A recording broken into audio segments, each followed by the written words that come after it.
Praise lord, హల్లెలూయా. దేవునికి స్తోత్రం. ప్రభు పరిశుద్ధ గణనామానికి మహిమ కలుగును గాక. క్రీస్తునందు ప్రియులరా, దేవుడు తన మహాకృపను బట్టి మనకు నూతన ఉదయకాలం రీతిగా వేకుని ఆయన పాద సముఖమును నివసించే దాన్ని మనకి ఇచ్చారు.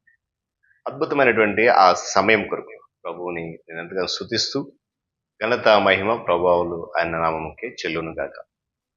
క్రీస్తునందు ప్రియులైన దైవజనులు, స్నేహితులు, విశ్వాసులు, సహోదరులు, ఈ కార్యక్రమాన్ని వీక్షిస్తున్న ఆత్మీయులందరికీ కూడా యేసుక్రీస్తు వారి ఉన్నతమైన నామములో ఉదయకాలపు శుభములు మరియు వందనాలు తెలియజేస్తాను. మీరంతా బాగున్నారు కదండి? చాలా సంతోషం.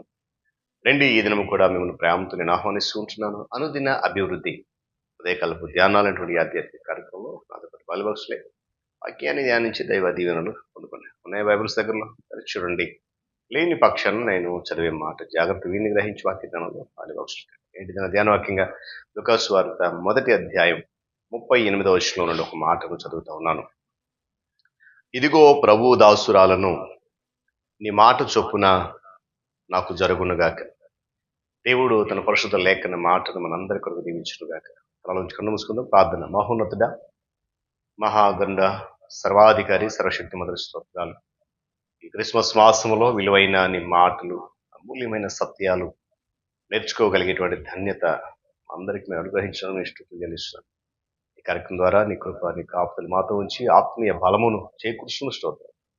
నీ చిత్తమైతే ఈ దినం కూడా కృప, నీ కాపుదలు నడిపించి ఘనత మహిమ మీరు పొందాలి. క్రీస్తు వారి ఉన్నతమైన నామం నడుపుతున్నాను తండ్రి, ఆమేన్.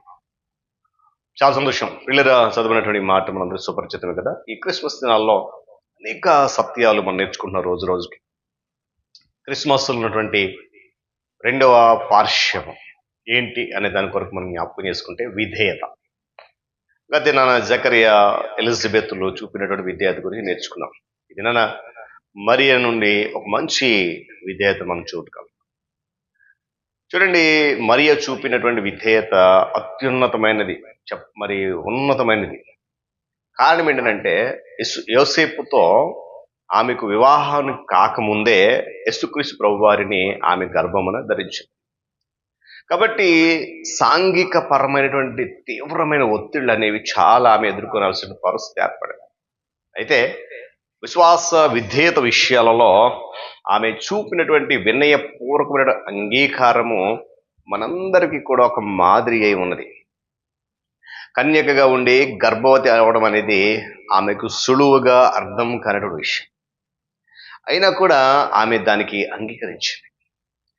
ఆమె దానిని ఎలా చేయగలిగింది? అంత సాహసం ఎలా నిర్ణయం తీసుకోగలిగింది? ఎలా తనను తాను సరెండర్ చేసుకోగలిగింది అని అంటే, మొదటిగా ప్రభు ఎదుట తన స్థానం ఏంటో తను గుర్తించింది. అందుకే ఇదిగో ప్రభు దాసురాలని చెప్పింది.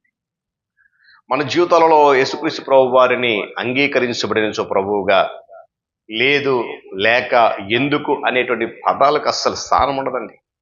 దేవుని స్తోత్రం కలుగును గాక. మనలా చూస్తే దేవుని వాక్యములో ఉన్నటువంటి శక్తిని మరీ గుర్తించినట్లుగా మనం చూస్తున్నాం. అదేంటండి, మీరు ఎలా చెప్పగలరంటారా? అన్నమాట, నీ మాట చొప్పున నాకు జరుగును గాక. అంటే దేవుని వాక్యం పట్ల ఆమెకు ఒక ప్రత్యేకమైనటువంటి అవగాహన కలిగి ఉన్న విషయాన్ని కూడా గమనించాం. లేఖనములందు ఆమెకున్న జ్ఞానం మనకు ఆశ్చర్యాన్ని కలిగజేస్తుంది. ఆమె పాడినటువంటి గీతాలలో మనం పరిశీలన గుర్తించగలిగినటువంటి 15 పాత నిబంధన వాక్యాలు ఉన్నాయి. ఏమండి, ఏంటంటే తెలుసా? దేవుడు లోకం ఎలా సృజించాను, ఆయన తన ప్రజలను ఐగుప్తు నుండి ఎలా విమోచించాడు, వారి శత్రువుల నుండి వారిని ఏ విధంగా రక్షించాడు, సూచక క్రియలు మరియు అద్భుత కార్యాలు ఎలా జరిగించాడు, రాజులను ఎలా గద్దె దింపాడు, రాజ్యాలను ఎట్లు స్థాపించాడు, తనలో నుండి ప్రజలకు ఎట్లు భద్రత ఇచ్చాడు, మొదలగు ఈ సంఘటనలు ఈ పల్లెటూరి అమ్మాయి హృదయంపై మరియు ఆమె మనస్సు మీద తీవ్రమైన ప్రభావాన్ని చూపాయి. తాను చదివిన వాటి అనుభవ జ్ఞానములోనికి ఆమెను పిలువబడింది. ఎప్పుడైతే దేవదూత దేవునికి అసాధ్యమైనది ఏది లేదు అని ఆమెతో చెప్పిందో, ఆ క్షణమందే ఆమె తన సంపూర్ణ హృదయంతో విధేయతను చూపించడం ప్రారంభించింది. దేవుని స్తోత్రం కలుగును గాక. పాత నిబంధన లేఖనంలో సందేశం ఆమె ఎదుట సజీవమైంది. ఆచరించడానికి ఒక ప్రాముఖ్యమైనటువంటి పాఠం ఇక్కడ ఉంది. స్థిరమైనటువంటి విధేయత జీవితం జీవించడానికి దేవుని వాక్యము మనలో సమృద్ధిగా నివసింపడించడం అనేది ఒక ప్రాథమిక అవసరతగా ఉంది. అది మరియ గుర్తించి కనుక చేయగలిగింది. మీరు గమనించండి, ఇక్కడ మరియ మరియు ఆమె భర్త యోసేపు దేవుని ధర్మశాస్త్రాన్ని క్షుణ్ణంగా ఆచరించారు. ఎక్కడ కూడా మీరిపోలే. ఏమండి, ఆమె శుద్ధీకరణ అనేది మోషే ధర్మశాస్త్రం చెప్పడం జరిగింది. వారి అర్పణ ప్రభు ధర్మశాస్త్రం నుండి చెప్పబడినట్లు జరిగింది. మరియు శిశువును ప్రతిష్ఠించడం అనేది ప్రభు ధర్మశాస్త్రం అందు చెప్పినట్టు జరిగింది. ఆమె ఆ పేదరికము ఒక గొర్రె పిల్లకు బదులుగా 2 పావుల పిల్లను అర్పించడం చేసింది. ఏమండి, ఆ విధంగా శిశువుగా ఉన్నటువంటి యేసుక్రీస్తు ప్రభు వారి విషయంలో సమస్తము కూడా ధర్మశాస్త్ర ప్రకారమే చేసింది. దేవుని స్తోత్రం కలుగును గాక. జరిగాయి, లేఖనాలు నెరవేరినట్లు అవన్నీ జరిగాయి. నేటి దినాల్లో పిల్లలు మనము ఆడియో మరియు వీడియో టేపులతో ఎక్కువ సమయం గడుపుతాం. పాటలు వింటూ కూర్చుంటాం, వీడియో చూస్తూ కూర్చుంటాం. ఏమంటే, కానీ బైబిల్ చదవడం విషయంలో, వ్యక్తిగత ధ్యానం విషయంలో చాలా తక్కువ సమయం గడుపుతా ఉన్నాం. ఒక మాట ఉంటుంది, వంచబడిన మోకాళ్ళు మరియు తెరవబడిన బైబిల్తో మూయబడిన గదిలో మనం సమయాన్ని గడపాలి. బైబిల్ విషయంలో మనము నిరక్షరాస్యులముగా ఉండొద్దు. సమస్త జ్ఞానాన్ని దేవుడు మనకు అనుగ్రహించాడు. ఇది దాని విషయంలో ఎందుకు నిరక్షరాస్యులు ఉంటున్నామో మనం ఒకసారి పరిశీలన చేసుకుందాం. ఎందుకంటే పిల్లల, దేవుని మార్గ విషయంలో ఆయన్ని ఏ విధంగా సంతోషపరచాలి అనేటువంటి విషయంలో మనము అజ్ఞానులుగా ఉండిపోతున్నామేమో. దేవుని సంతోషపరని ఏ విధంగా తెలియక అజ్ఞానం వరకు నడుస్తున్నామేమో. ఈరోజు దేవుని వాక్యం మనం గద్దిస్తుంది, ఆ అజ్ఞానం నుండి బయటికి రావాలి. దేవుడు విశ్వాసమును గౌరవిస్తాడు, విధేయతకు బహుమానములు ఇస్తాడు. అందుకే మాట ఉంటుంది, మరియ కొరకు స్త్రీలలో నీవు ఆశీర్వదించబడిన దారు అని చెప్పి దేవదూత మరియని అభినందించింది. ఉదయకాల సమయంలో నజరేతు నుండి ఒక మంచిది బయటకు వస్తూ ఉంది. మరి నీళ్ళు నాలుగు నుండి క్రిస్మస్లు మంచిది ఏదైనా బయటకు రాగలదా? మరియ చూపిన విధేయత మనం చూపగలుగుతున్నామా? గద్దినాన్ని జ్ఞానం చేసిన ఎలిజబెత్ జకరియాలు చూపిన విధేయత మనలో ఉందా?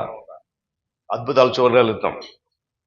సంపూర్ణ హృదయంతో దేవుని విధేయత చూపిస్తే మన జీవితంలో గొప్ప అద్భుతాలు చూడగలుగుతాం. ఎలాంటి అవిధేయతకు, ఎలాంటి అపనిందకు తావు లేకుండా, హేళనకు తావు లేకుండా దేవుడు చేస్తాడు. కనుక ఉదయకాల సమయంలో ఈయన మాట వింటున్న మనం అందరం కూడా వాక్యానుసారంగా ప్రభువుకు సరెండర్ అవుదాం, మనల్ని మనం సమర్పించుకుందాం. ఒక మంచి హృదయముతో ఈ క్రిస్మస్లో ముందుకు వెళ్దాం, సంతోషిద్దాం, ప్రభుని కనపడతాం. అట్టి కృప పరిశుద్ధ ఆత్మదేవుడు మనకు దయచేయండి. మనం కన్ను మూసుకుందాం. ప్రార్థన. మహోన్నతుడు మీకు వందనాలు. తిరిగి నూతన ఉదయకాల సమయంలో నీ కృపలో జ్ఞాపకం చేసుకున్నాను. ఆశ్చర్యకరుడు, ఆలోచనకర్తవు. క్రిస్మస్ దినాల్లో లోతైన నీ మర్మాలు మేము తెలుసుకున్నాం. ఒక్కొక్క దినం అద్భుతమైనటువంటి మాటలు మా వినికిడిలో, మా చెవులలో, మా హృదయాలు మీరు ఉంచుతున్నారు. నీకు వందనాలు. విని విడిచిపెట్టేవారు కాకుండా వినిన మాటలన్నీ కూడా భద్రం చేసుకుని వాటి ద్వారా నడిపించబడడానికి, వాటి ద్వారా నడవడానికి, నీ వెలుగుల్లోనికి రావడానికి కృప చూపించి ఈ కార్యక్రమంలో పాల్గొంటున్న బిడ్డలందరి పట్ల ఈ సమస్తమైన దీవెనలు మెండుగా కురమరించండి. బలపరచండి ఆత్మీయంగా. యేసయ్య ఉన్నతమైన నామములో ప్రార్థన అడుగుతున్నాను. ఆమేన్. ప్రియక దేవుని దీవెన, ఆయన సన్నిధి కాపుదల సదాకాలం మనందరికీ తోడుని నడిపించును గాక. ఆమేన్.